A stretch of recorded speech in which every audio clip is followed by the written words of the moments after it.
அழகர் மலை சிலை ஆடுதுன்னு இந்த பாட்டு பல்லவி எழுதிட்டாரா. இந்த பாட்டுக்கு யார் யார் டான்ஸ் ஆடுறா? உடனே டைரக்டர் நம்ம சிஐடி சவுந்தலா ஆடுறாங்க. சிஐடி சவுந்தலாவா? அந்த அம்மா அப்ப நல்ல குண்டா இருக்கும் பொழுது குடியா கண்ணப்பா மாத்தி எழுது. அழகர் என்ன எழுதுனா? அழகர் மலை சிலை ஆடுது. அழகர் மலையே ஆடுதுன்னு போட்டுக்க. இறைவா உன் மாளிகையில் எத்தனையோ மணிவிளக்கு, தலைவா உன் காலடியில் எங்கள் நம்பிக்கையின் ஒளிவிளக்கு. இந்த மனுஷன் எழுதின பாட்டுலாம் தமிழகம் எங்கும், ஏன் தமிழ் கூறும் நல்லுலகம் எங்கும் பிரார்த்தனை பாடலாக ஒலித்தது என்று நினைத்து கொண்டு சொல்லுகிறாராம். வாலி நுழையும் போதே சொன்னாராம், தலைவர் பிழைத்தது வாலி பாக்கியம். கவர்ச்சி நடிகை ஒருவரும் கருத்து சொன்னார். அதைத்தானே நம்மூரில் அட்டைப்படத்தில் போட்டு தொலைக்கிறார்கள். ஒரு தடவை சூப்பர் ஸ்டார் ரஜினிகாந்த் வந்து கை கொடுத்தார், இப்படி ஒரு பொருள் இருக்கிறதா என்று. உள்ளங்கை நெல்லிக்கனி போல என்கிற வார்த்தைக்கு ஒரு மரபு தொடர் இருக்கு. உள்ளங்கை நெல்லிக்கனி என்றால் என்ன பொருள் நினைத்து பாருங்கள். ஒரு சாதாரண மரபு தொடர், ஒரே ஒரு வரி. ஏன் உள்ளங்கை நெல்லிக்கனி போல விளங்கியது என்று சொல்லுகிறோம். உள்ளங்கை எலுமிச்சங்கனி என்று சொல்லக்கூடாதா? உள்ளங்கையில் எலுமிச்சனி இருந்தால் விளங்காதா? தெரியாதா? உள்ளங்கை நாவல்கனி என்றால் தெரியாதா? ஏன் என் தமிழன் உள்ளங்கை நெல்லிக்கனி என்று சொன்னான்? திருச்சியை சார்ந்த பேராசிரியர் ராதாகிருஷ்ணன் தான் அதற்கு விளக்கம் சொல்கிறார். உள்ளங்கை நெல்லிக்கனி, நெல்லிக்கனியை பாருங்கள். நெல்லிக்கனியில் வெளியே வெள்ளை கோடுகள் இருக்கும். விதையை உடைச்சு பார்த்தா உள்ள இருக்கிற விதை மேடு வெள்ளமா இருக்கும். உள்ளே இருக்கிற விதை எந்த இடத்தில் மேடாக இருக்கிறதோ அதற்கு ஏற்றால் போல் வெளியே அந்த வெள்ளை கோடு இருக்குமா. ஆக அந்த நெல்லிக்கனியை உடைக்காமலேயே நெல்லிக்கனியினுடைய வெளி தோற்றத்தை வைத்தே விதை இந்த இடத்தில் மேடாக இருக்கிறது, இந்த இடத்தில் பள்ளமாக இருக்கிறது என்று சொல்லிவிட முடியுமா? ஒரு மனிதனுடைய புறத்தோற்றத்தை வைத்தே அகத்தோற்றத்தை சொல்லிவிடலாம் என்பதைத்தான் உள்ளங்கை நெல்லிக்கனி என்று சொன்னார்கள் என்று சொல்கிறார். ஒரு மரபு தொடர் பாருங்கள். ஆக அப்படிப்பட்ட மொழி நம்முடைய மொழி. ஆக ஒரு கவிதை மாதிரி வார்த்தைகள், ஏன்னா அது ஒரு அப்படி ஒரு வரம் நமக்கு. சில பேர் சாதாரண பேசுவதே நமக்கு கவிதை மாதிரி இருக்கும். அதுல ஒரு திருக்குறளுக்கு ஒரு விளக்கம் சொல்றாரு. செய்நன்றி அறிதல் அதுல வரக்கூடிய குறள், நயந்தூக்கார் செய்த உதவி பயன்தூக்கின் நன்மை கடலின் பெரிது. இந்த திருக்குறளுக்கு நீங்கள் எந்த புத்தகத்தை வேண்டுமானாலும் எடுத்து பொருளை பாருங்கள். எதிர்பாராமல் செய்யக்கூடிய உதவி என்பது கடலை விட பெரியது. நீ யாருடைய உரை வேண்டுமானாலும் எடுத்து பாருங்கள், இதுதான் இருக்கும்.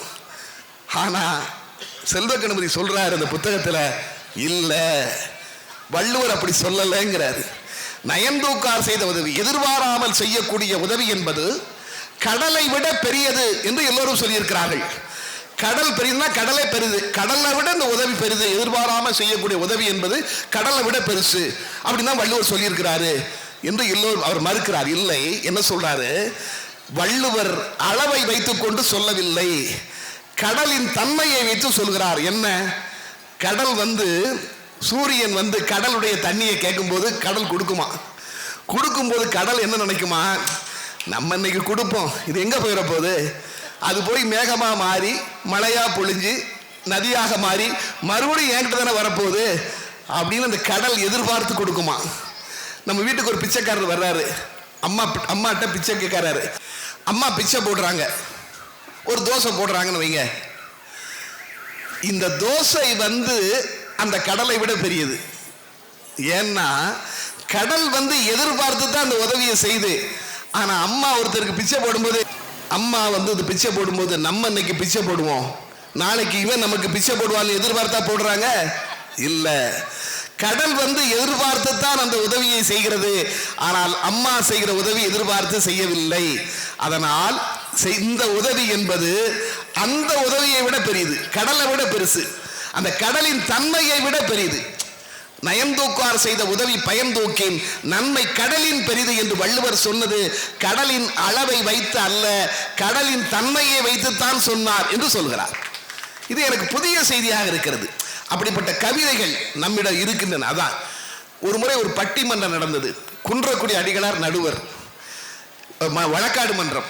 வழக்கு தொடுத்தவர் சத்தியசீலன், மறைந்த சத்தியசீலன், மிகப்பெரிய அறிஞர். என்ன வழக்குன்னா, வள்ளுவர் திருக்குறளில் எல்லா கருத்துக்களையும் சொல்லி இருக்கிறார் என்பது பொய் என்று வழக்கு தொடுக்கிறார். வழக்கை மறுப்பவர் சொல்வேந்தர் ஐயா சுகி சிவம், நடுவர் வந்து குன்றக்குடி அடிகளார்.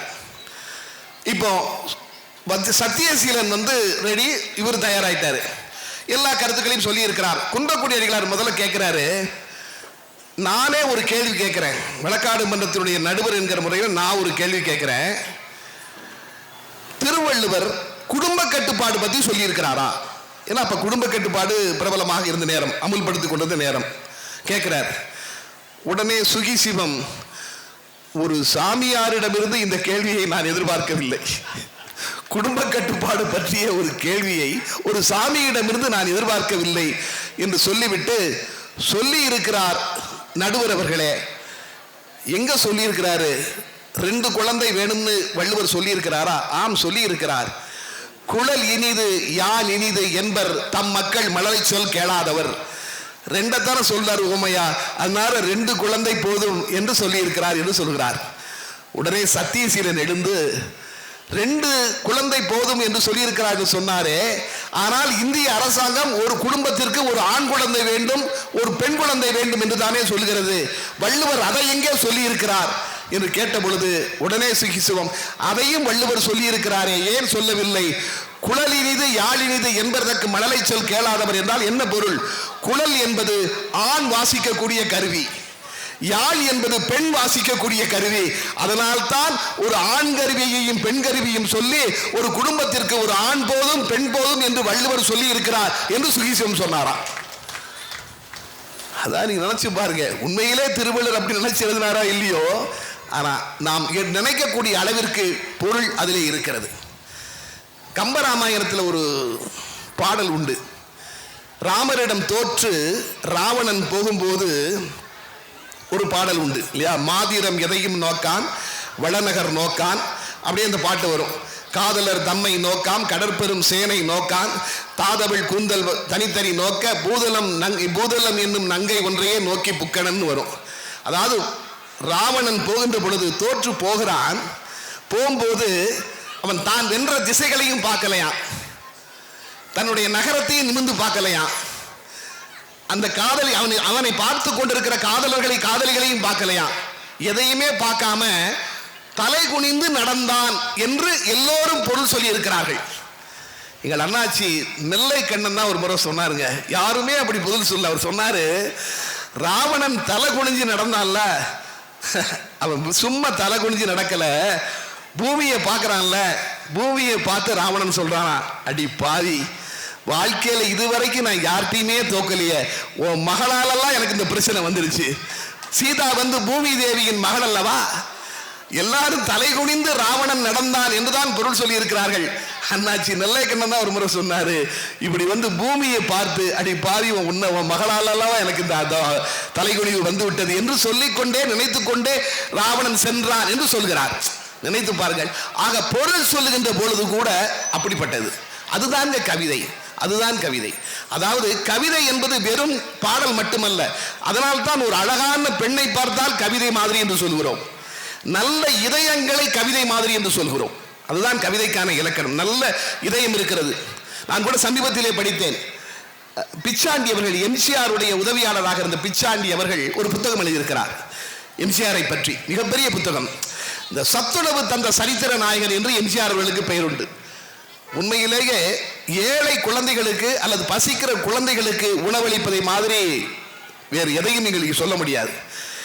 அவர் எழுதுகிறார், எம்ஜிஆர் ஒரு நாள் கோப்பு பார்த்துக்கிட்டு இருக்கும் போது தன் செயலாளர் பரமசிவத்திட்ட சொல்றாராம். எம்ஜிஆர் கையெழுத்து போட்டுக்கொண்டே எம்ஜிஆர், முதல்வர் எம்ஜிஆர் சொல்கிறாராம், ஏழை குழந்தைகளுக்கு, பள்ளி குழந்தைகளுக்கு நான் ஏதாவது பண்ண வேண்டும் என்று நினைக்கிறேன், ஒரு நல்ல திட்டத்தை கொஞ்சம் யோசிச்சு சொல்லுங்க என்று சொல்கிறார். இவங்க ஒவ்வொரு நாளும் ஏதோ ஒரு திட்டத்தை சொல்றாங்க. இல்ல அது வேண்டாம், அது வேண்டாம், எல்லாருக்கும் பயனடைய வேண்டும், அந்த பள்ளியிலே படிக்கக்கூடிய சாதி மதங்களை கடந்து எல்லா குழந்தைகளுக்கும் அது பயனடைய வேண்டும் என்று சொல்கிறார். திரும்ப ஒரு நாள் சொல்றார், அவரே யோசித்து சொல்கிறார், மதிய உணவு கொடுத்தால் எப்படி இருக்கும் என்று கேட்கிறார். இல்ல அது ஏற்கனவே கொடுக்கிறது தானே என்று செக்ரட்டரி சொல்றாங்க. எம்ஜிஆர் சொல்றார், நானும் எனக்கும் தெரியும், 1920ஆம் ஆண்டு பிட்டி தியாகராயர் தான் இதை ஆரம்பித்தார் சென்னையிலே. 1925 வரை கொடுக்கப்பட்டது. அதற்கு பிறகு நிறுத்திவிட்டார்கள் அதை, பொருளாதார இன்மை காரணமாக. அதற்கு பிறகு பெருந்தலைவர் காமராஜர் கொண்டு வந்தார், அது எனக்கு தெரியும், ஆனால் நான் வேறு மாதிரி சிந்திக்கிறேன் என்று சொல்லுகிறார். அதை உங்களிடம் சொல்கிறேன் என்று சொல்லிவிட்டார். ஆனாலும் நம்முடைய பொருளாதாரம் இடம் கொடுக்க வேண்டும் என்று ஒரு பேச்சு வருகிறது.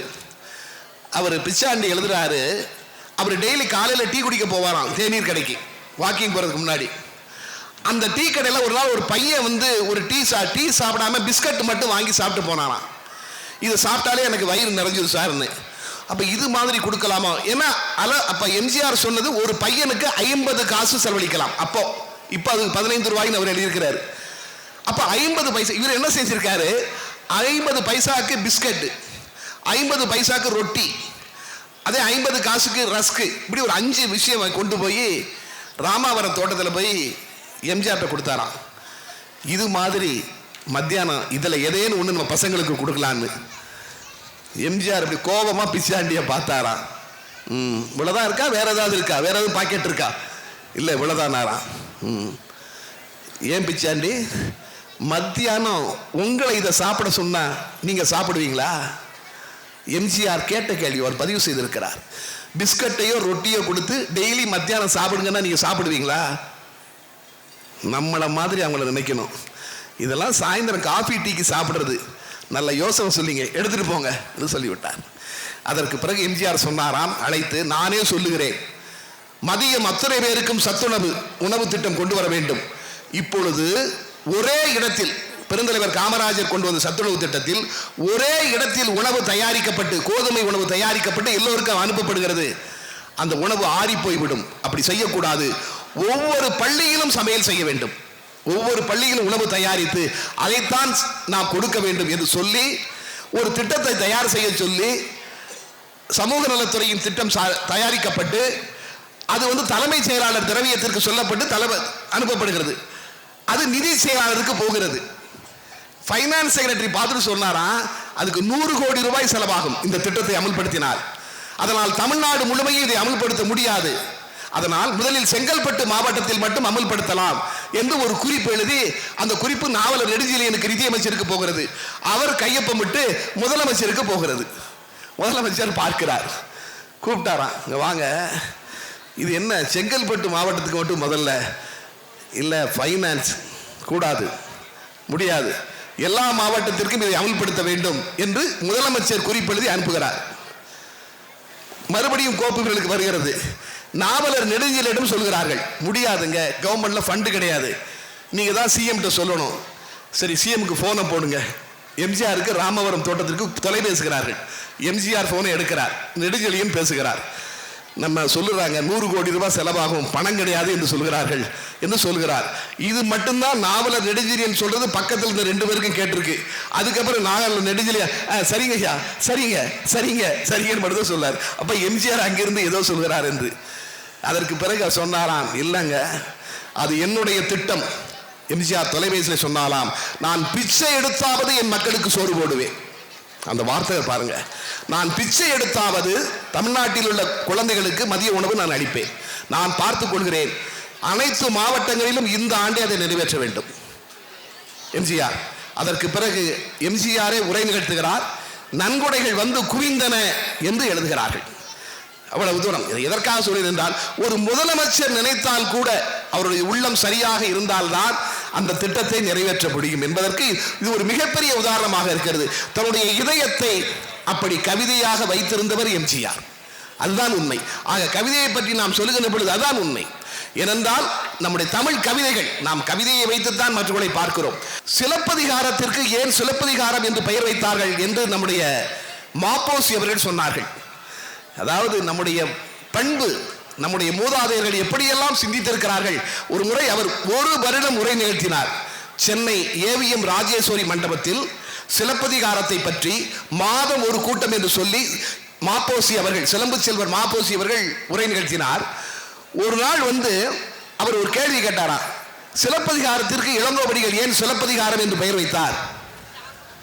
எது சிலம்பு அதனால பேர் வச்சாங்க 2 பேர் சொல்லியிருக்காங்க. இல்லை என்று சொல்லிவிட்டு, நான் சொல்லுகிறேன் என்று சொல்லிவிட்டு மாப்போசி ஒரு செய்தியை சொன்னாராம். வால்மீகி ராமாயணத்திலே ஒரு காட்சி, சீதை அமர்ந்திருக்கிறாள், மாயமான் மாரீசன் போகிறான், சீதை அதை பார்த்தோன்னு இந்த மான் வேணும்னு கேட்கிறா. உடனே ராமன் எவ்வளவோ சமாதானம் சொல்றார், அப்புறம் வாங்கி கேட்கல, எனக்கு மான் வேணும்னு நிற்கிறார் சீதை. மானை நமக்கு நடந்தது தெரியும், மானை விரட்டுகிறார். அவன் மாரீசன் வந்து ராமா என்று அலறி கொண்டு சாகிறான், கீழே விடுகிறான். அதற்கு பிறகு நடந்தது, லட்சுமணா என்று அழைத்து கொண்டு சாகிறான். லட்சுமணா அவனை போறான், ராமனுக்கு ஏதோ ஆயிப்போச்சு, நீ போன்னு லட்சுமணனை அனுப்பிச்சு வச்சுட்டா சீதை. ராமனும் லட்சுமணனும் வந்து பார்க்கிறார்கள், சீதையை காணவில்லை. எனக்கு தெரிந்து மனைவியை காணவில்லை என்றதும் கதறி கதறி அழுத ஒரே கணவன் ராமன் தான். அவனுடைய சோகம் வந்து வால்மீகி ராமாயணத்தில் அவ்வளவு காட்டப்படுகிறது, கம்பராமாயணத்தை விடவும் அதிகம். என்ன பண்ணுவது? அவனை சுக்ரீவன் இடத்திலே கூட்டு போகிறார்கள். அப்பொழுது சுக்ரீவன் வந்து சொல்றான், என்னுடைய வானரங்கள் காட்டின் வழியாக வந்து கொண்டு வருவது கொஞ்சம் நகைகள் கீழே கிடந்தன, அந்த நகைகளை நாங்கள் எடுத்து வைத்திருக்கிறோம், அணிகலன்களை அவற்றை காண்பிக்கிறோம். இவை உங்கள் மனைவியின் நகைகளாக இருந்தால் உங்கள் மனைவி கடத்தப்பட்டிருக்கிறாள் என்று தெரிந்து கொள்ளலாம் என்று சொல்லி ராமனிடம் அந்த அணிகலன்களை சுக்ரீவன் கொடுக்கிறான். ராமன் அதை வாங்கி அப்படியே வரிசைப்படுத்திட்டு ஒரு பெண் அணிவதை போல மேலே நெத்திச்சூடி, கழுத்தில் அணியக்கூடிய சங்கிலி, இடுப்பில் அணியக்கூடிய ஒட்டியானம், காலில் அணியக்கூடிய சிலம்பு என்று வரிசைப்படுத்துகிறான். வரிசைப்படுத்தி விட்டு பக்கத்திலே இருந்த தம்பி லட்சுமணனை பார்த்து சொன்னானாம், தம்பி லட்சுமணா, இவை உன் அந்நியாரின் நகைகளா என்று பார்த்து சொல் என்று ராமன் சொல்கிறான். உடனே லட்சுமணன் சொன்னானாம், அண்ணா, தினமும் என் அந்நியாருடைய பாதங்களை பணிந்து வணங்கித்தான் எனக்கு பழக்கம். நான் ஒரு நாளும் என் அண்ணியை நிமிர்ந்து பார்த்ததே இல்லை. அதனால் என் அண்ணியின் கால்களில் அணிந்திருந்த சிலம்பு மட்டும்தான் எனக்கு தெரியும், மற்றவை எனக்கு தெரியாது என்று லட்சுமணன் சொன்னாராம். இந்த இடத்தில் நிறுத்திவிட்டு மாப்போசி சொன்னார், எப்படி சீதை ஒரு பத்தினி தெய்வமோ அதை போல கண்ணகி ஒரு பத்தினி தெய்வம். கண்ணகி காவியம் என்று பெயர் வைத்தால் அதை படிப்பவர்களுக்கு கண்ணகியினுடைய முழு உருவமும் நினைவிற்கு வரும். கண்ணகியின் முழு உருவமும் இந்த கதையை படிப்பவர்களுக்கு நினைவிற்கு வரக்கூடாது, கண்ணகியின் பாதங்கள் மட்டும்தான் நினைவிற்கு வர வேண்டும் என்றுதான் இளங்கோவடிகள் சிலப்பதிகாரம் என்று பெயர் வைத்தார் என்று சொன்னார். நினைத்து பாருங்கள், ஒரு பெயர் வைக்கும் போது கூட, ஒரு காவியத்திற்கு காப்பியத்திற்கு பெயர் வைக்கும் போது கூட எவ்வளவு பண்பாடு மிக்க மொழியாக நம்முடைய மொழி இருந்திருக்கிறது.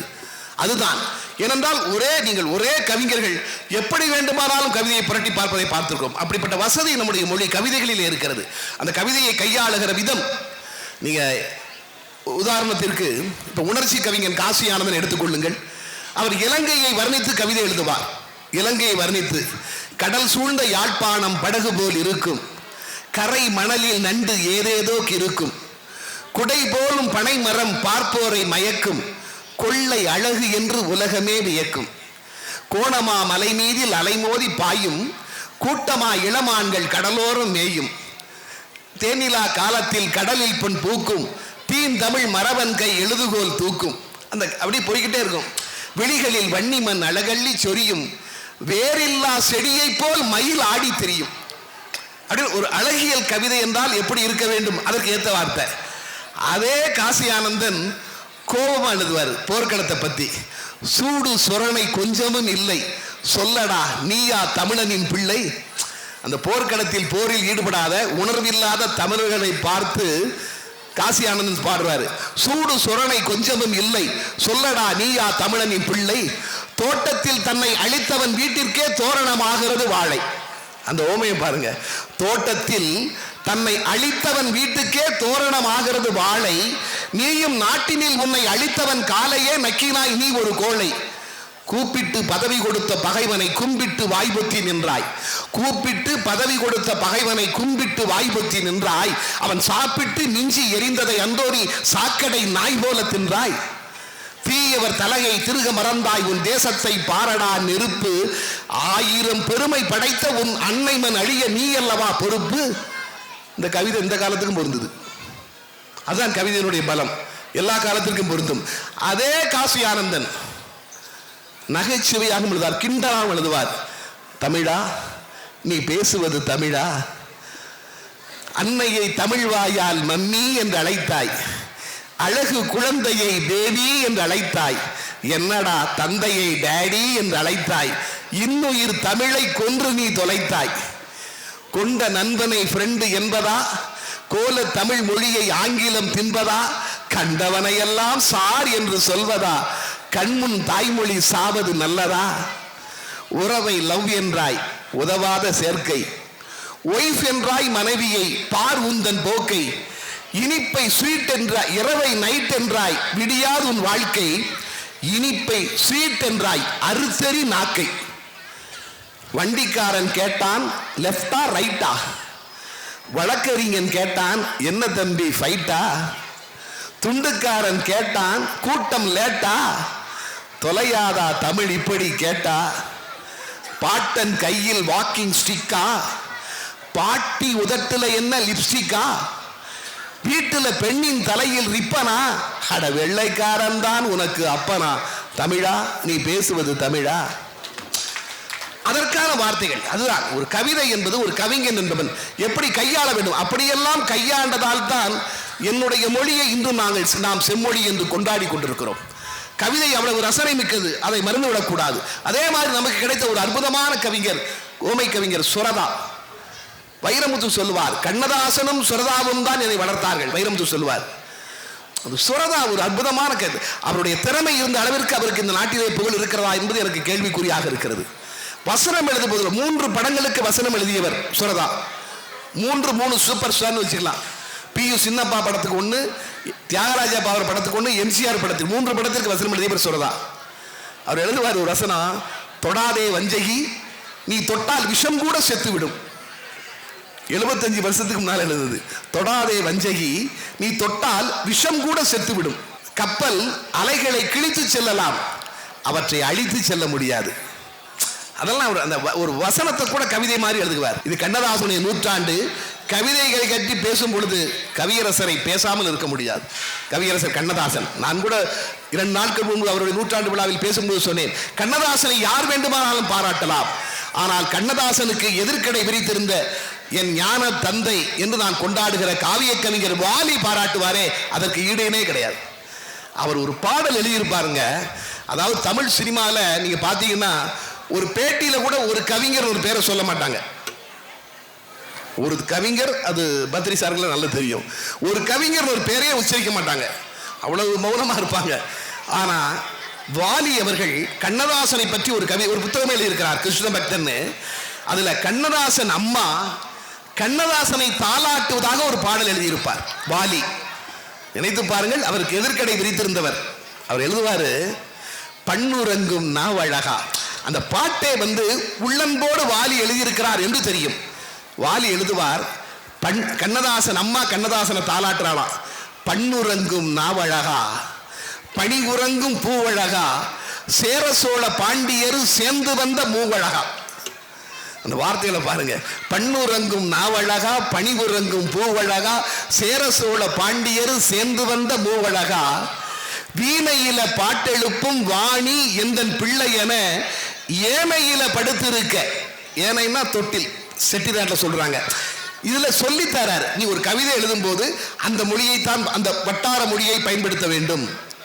வீணையில பாட்டெழுப்பும் வாணி எந்தன் பிள்ளை என ஏனையில படுத்திருக்க என்ன தவம் புரிஞ்சேனோ, இப்பிறப்பில் எந்த இற்றில் இப்படி ஓர் மகன் பிறக்க எப்பிறப்பில் நேர்ந்துகிட்டு எங்கெல்லாம் திரிஞ்சேனோ. சாகரத்தில் எடுக்காம சங்கமத்தில் எடுத்த முத்தே, மேகமழை கொடுக்காம தேகமழை கொடுத்த முத்தே, நல்முத்தை பழிக்கும்படி பல்முத்து முளைச்சவனே, பல்முத்து முளைக்கு முன்னே சொல்முத்து முளைச்சவனே, சொன்னாலும் புரியாம தன்னாலும் தெரியாம அன்னாட உன் தகப்பன் அந்தியில விளக்கு வச்சா சீட்டாலே தொலைச்சு புட்ட. வீட்டில் கவிதை எழுதிட்டு இருக்கும்போது கரண்ட் போயிடுச்சான். அவரு சட்டையெல்லாம் போடாம லுங்கி மட்டும் கட்டி வீட்டில் எழுதியிருந்தாராம். உடனே லுங்கியோடய கிளம்பி நேரா சப்ஸ்டேஷனுக்கு போயிட்டாராம். என்னையா கரண்ட் இப்படி போயிட்டு இருக்குன்னு, அது இப்ப எனக்கு ஞாபகத்துக்கு வருது. சீட்டாலே தொலைச்சு புட்ட சில்லறைய திரும்பவும் உன் பாட்டாலே சம்பாதி, நீ பாரதியில் செம்பாதி. பஞ்சான கால் உதச்சு பனிக்குடம் கிழிஞ்சுதையா, பிஞ்சான கையணைச்சு பால் குடம் வெளிஞ்சுதையா, தாய்ப்பாலே நான் தருவேன் தலைப்பாலே மறைச்சபடி, தமிழ்ப்பாலே வள்ளுவன் தான் தருவானி வாங்கி குடி. என் பாட்டு இந்நாளில் உன்னை மட்டும் உறங்க வைக்கும், ஓம் பாட்டு பின்னாளில் ஊரு மொத்தம் கிறங்க வைக்கும். ஏழுக்கு பின்னால எட்டாக பிறந்தவனே, கூழுக்கு பாடாம கொள்கைக்கு பாட்டெழுது. இதுதான் அவருடைய பாடல். நினைச்சு பாருங்க, தனக்கு எதிராக கடை விரித்திருந்த, அதாவது 2 பேரும் அவ்வளவு நண்பர்கள். அவரே எழுதுவார், நாங்க 2 பேரும் எலியும் பூனையும், இல்லை இல்லை நாங்கள் 2 பேரும் எதகையும் மோனையும் அப்படின்னு எழுதுவார். ஏன்னா அதே மாதிரி 2 பேருக்கு இருந்த நகைச்சுவை உணர்வு, கண்ணதாசனிடம் அவ்வளவு நகைச்சுவை உணர்வு. ஒரு நாள் ஒரு பாட்டு எழுதியிருக்காரு, அழகர் மலை சிலை ஆடுதுன்னு. இந்த பாட்டு பல்லவி எழுதிட்டாராம். எழுதி முடிச்சு எந்திரிச்சிட்டு ரெடி பண்ணிட்டு சரி கிளம்புவோமான் இருக்காரு. இந்த பாட்டுக்கு யார் யார் டான்ஸ் ஆடுறா அப்படின்னு கேட்டிருக்காரு. உடனே டைரக்டர் நம்ம சிஐடி சகுந்தலா ஆடுறாங்க. சிஐடி சகுந்தலாவா? அந்த அம்மா அப்போ நல்ல குண்டா இருக்கும் பொழுது குடியா கண்ணப்பா மாற்றி எழுது. அழகர் என்ன எழுதுனா அழகர் மலை சிலையாடுது. அழகர் மலையே ஆடுதுன்னு போட்டுக்க. அந்த நகைச்சுவை உணர்வு அந்த கண்ணதா. அதே மாதிரி வாலி நகைச்சுவை உணர்வு நம்ம நிறைய பார்க்குறோம். நிறைய அது சொல்லிக்கொண்டே போகலாம். எவ்வளோ மேடைகளில் சொல்லியிருக்கிறேன். அதாவது உடனுக்குடன் நான் கண்ணதாசன் பார்க்க வாய்ப்பில்லை. ஆனால் வாலியோடு 10 ஆண்டு காலம் பழகியவன். ஒரு கவிஞன் என்பவன் எப்படி இருக்க வேண்டும் என்று எங்களுக்கு கற்றுத்தந்தவர்கள் அவர்கள். அதாவது ஒரு வார்த்தை வங்கியாக தன்னை வைத்துக் கொள்ள வேண்டும். எடுத்தவுடன் வார்த்தை சொல்லக்கூடிய ஆற்றல். வாலி இருக்கிறார், மேடையில் பேசுகிறார். பேசுவதற்காக அவரை அழைக்கிறார்கள். பக்கத்தில் நடிகர் விவேக் உட்கார்ந்திருக்கார் ஒரு மேடையில். இது விவேக் பதிவு செய்த சம்பவம். நடிகர் விவேக் இருக்காரு, பக்கத்தில் சென்னையில் இருக்கிற மூத்த வழக்கறிஞர் காந்தி, வாலி உட்கார்ந்துருக்காங்க. வாலியை பேச கூப்பிடுறாங்க. வாலி வருகிறார், வேசி தடிக்கிடுச்சு, தடுமாறுறாரு.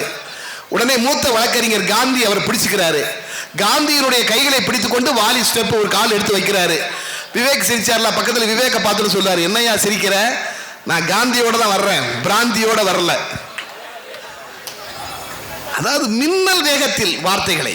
இதுதான் புரட்சித் தலைவர் எம்ஜிஆர் அவர்கள் உடல்நலம் இல்லாமல் இருந்தபோது புருக்களின் ஹாஸ்பிட்டலில் இருக்கிறார்.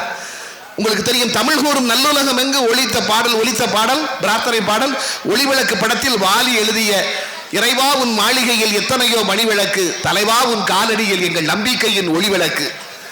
எம்ஜிஆர் குணமாகி வர்றார். வாலி பார்க்க போறார். எம்ஜிஆர் படுத்திருக்கிறார் கட்டிலில். பக்கத்திலே வி.என். ஜானகி அம்மையார் இருக்கிறார். வாலி நுழையும் பொழுதே அதை பார்த்தவுடன் ஜானகி அம்மார் கண்களிலிருந்து தாரை தாரையாக கண்ணீர் வடிகிறது.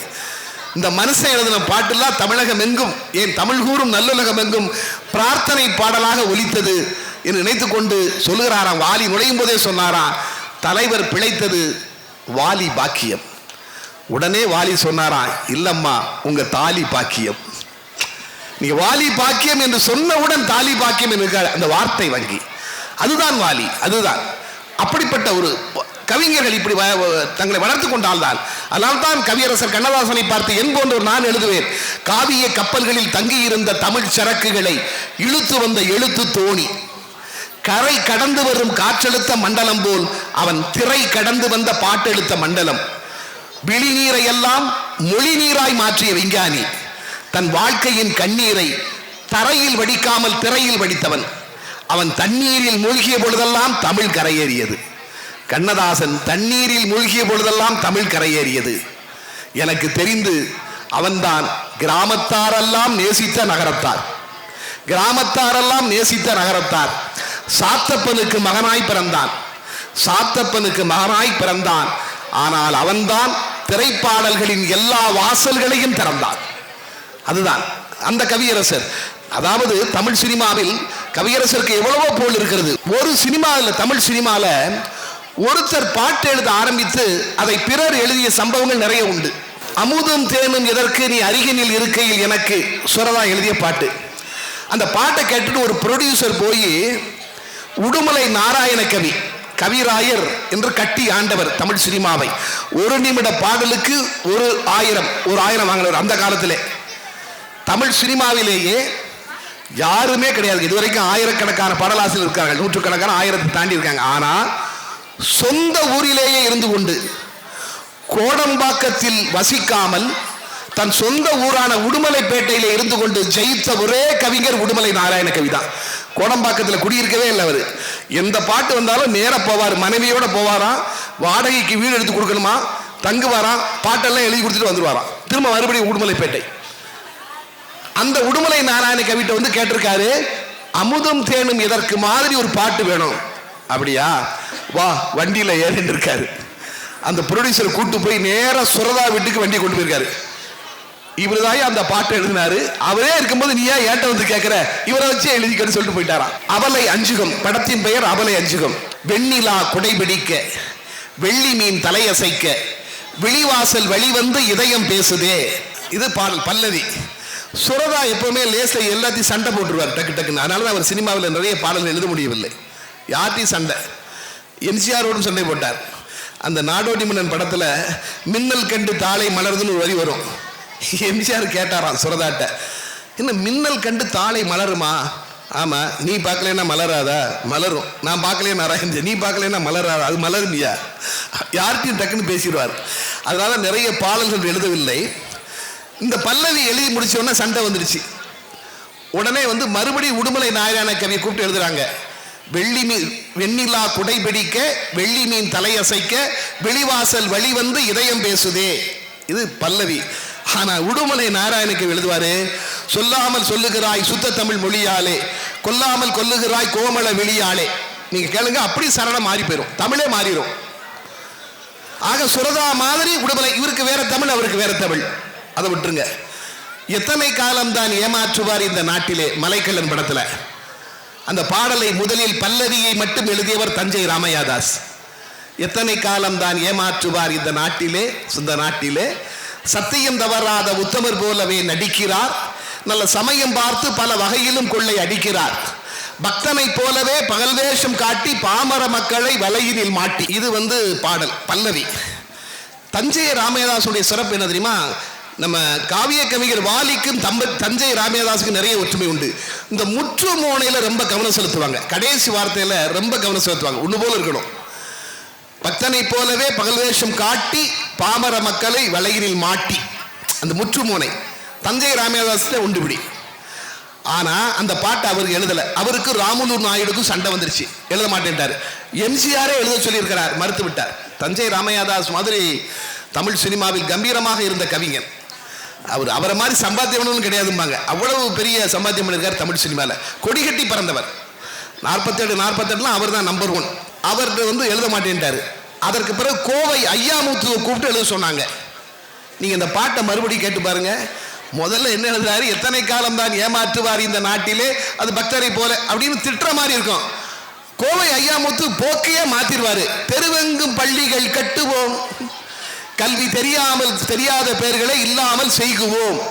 கட்டுவோம் செய்குவோம், முற்றுமனே கிடையாது, மாறிடும். ஆக ஏனென்றால் தஞ்சை ராமதாஸ் மாதிரி கோவை ஐயாமுத்துக்கு எழுத முடியவில்லை. இவருக்கு வேற ஸ்டைல், அந்த ஸ்டைல் வரல. ஆனால் கவியரசர் கண்ணதாசன் தான் யாருடைய பாடலை தொடர்ந்து எழுதினாலும் அப்படியே எழுதுவான். உன் கண்ணில் நீர் வழிந்தால் என் நெஞ்சில் உதிரம் கொட்டுதடி, நின் கண்ணில் பாவை என்றோ கண்ணம்மா நின்னுயிர் என்னதென்றோ. பாரதியின் வரிகளை எடுத்துட்டு கண்ணதாசன் எழுதும்போது அப்படியே பாரதியினுடைய தமிழையே பயன்படுத்துவான். முள்ளில் படுக்கையிட்டு இமையை மூட விடாதிருக்கும் பிள்ளை குலமடியோ எம்மை பேதமை செய்ததடி. இந்த பேதமை என்கிற வார்த்தை, விம்மல் தடியும்படி, இந்த பாட்டுல வார்த்தைகள்லாம் பார்த்தீங்கன்னா பாரதி காலத்து வார்த்தைகளாகவே பயன்படுத்தி இருப்பார் கண்ணதாசன். அதே மாதிரி திருவிளையாடல்ல ஔவை முருகன்கிட்ட கேட்பா இல்லையா, நான் ஒரு கேள்வி கேட்கிறேன் நீ பதில் சொல்லிட்டு, ஔவைகிட்ட முருகன் கேட்பான் இல்லையா, அரியது எது பெரியது எது 4 கேட்பான் இல்லையா. அதுல 4 மட்டும்தான் ஔவை, புதியது எது என்பது மட்டும் கண்ணதாசன். அது ஔவை பாடல, படத்துல சேர்த்துக்கிட்டாங்க. புதியது என்பது ஔவை பாடியது அல்ல, கண்ணதாசன் தான் அந்த புதியது என்பதை மட்டும் எழுதியிருப்பார். புதியது பாடல் என்றும் புதியது. கண்ணதாசனுக்கு அப்பவே தெரிஞ்சிருக்கு பாருங்க, பிற்காலத்தில் பொருளே இல்லாம பாட்டு எழுத போறாங்கன்னு தெரிஞ்சு புதியது பொருள் நிறைந்த பாடல் என்றும் புதியதுன்னு எழுதியிருப்பார். அதுதான் அந்த பாட்டுக்கு, ஔவை பாட்டு வித்தியாசமே தெரியாது. அதான் கண்ணதாசன். நீங்க அபிராமி பட்டருடைய கதை ஆதிபராசக்தியில மணியே மணியின் ஒளியே, அப்படி அபிராமி பட்டருடைய வார்த்தைகளே பயன்படுத்தியிருப்பார் எடுத்து. ஆக மற்றவர்கள் பாடல்களை கூட தான் எடுத்து எழுதினாலும் அவர்கள் தமிழையே எடுத்து எழுதுகிற ஆற்றல் கவியரசர் கண்ணதாசனுக்கு இருந்தது. அதுதான் கண்ணதாசன். அதனால்தான் இன்று வரை, அதாவது கண்ணதாசனுடைய ஒரே ஒரு கவிதையை மட்டும் சொல்லி நான் நிறைவு செய்கிறேன். அதாவது கவியரங்கத்தில் என் போன்றவர்களுக்கெல்லாம் கற்றுக் கொடுத்தவர். அதுதான் நாங்கள் படிக்கிறோம். ஒரு கவியரங்கம் என்றால் எப்படி இருக்க வேண்டும், ஒரு நகைச்சுவையோடும் அனுபவத்தோடும் நல்ல கருத்துக்களோடும் இருக்க வேண்டும் என்று எங்களுக்கு சொல்லிக் கொடுத்தவர்கள் கண்ணதாசனை போன்றவர்கள், வாலி போன்றவர்கள் எல்லாம் இல்லையா. கண்ணதாசன் எழுதுவார், ஒரு கவியரங்கம், நடிகர் திலகம் சிவாஜி கணேசனுடைய பிறந்த நாள் விழா கவியரங்கம், நவரசங்கள் தலைப்பு. கண்ணதாசனுக்கு கொடுக்கப்பட்ட தலைப்பு அழுகை. காமு ஷெரீப் தலைமை, காமு ஷெரீப் தலைமை. காமு ஷெரீப் தலைமைங்கிறதுல கண்ணதாசன் எப்படி கவிதை தொடங்குறார் பாருங்க.